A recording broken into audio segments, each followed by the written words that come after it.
বন্ধুরা দেখতে পাচ্ছেন টনিংয়ের কাজ চলতেছে। এটি মন্দিরের পায়ার জন্য টনিংয়ের কাজ চলতেছে। আমাদের দোকানে সমস্ত রকম টনিংয়ের কাজ করা হয়। নমস্কার, আমি বিকাশ। আপনারা দেখতেছেন বিকাশ রায় ফেসবুক প্রোফাইল থেকে সরাসরি দেখতে পাচ্ছেন টনিংয়ের কাজ চলতেছে সুদক্ষ মিস্ত্রি দ্বারা। ভিডিওটা একটি স্পিড বাড়িয়ে নিয়েছি, কারণ লং ভিডিও, তাই একটু স্পিড করে দেওয়া হয়েছে। আধুনিক মিস্ত্রি দ্বারা, সুদক্ষ মিস্ত্রি দ্বারা আমাদের এখানে টনিংয়ের কাজ হয়।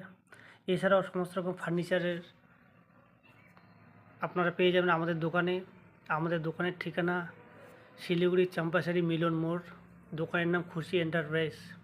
সমস্ত রকম সেগুন কাঠ দিয়ে তৈরি ফার্নিচার আপনারা সুলভ মূল্যে এবং আধুনিক ডিজাইনের আপনারা পেয়ে যাবেন। এছাড়াও আপনাদের অর্ডার মতো, পছন্দ মতো অর্ডার নেওয়া হয়। জেনারেল অর্ডার অ্যান্ড সাপ্লাইয়ের টনিংয়ের কাজ চলতেছে। সব কিছু নিজের হাতেই বানানো। ভালো লাগলে ভিডিওটি লাইক কমেন্ট করে দিবেন, আর হ্যাঁ, শেয়ার করতে ভুলবেন না। নিজে দেখবেন এবং অন্যকে দেখাতেও সাহায্য করবেন। আর আপনি নতুন হয়ে থাকলে আমার ইউটিউব চ্যানেলটি সাবস্ক্রাইব করে দিবেন। ধন্যবাদ।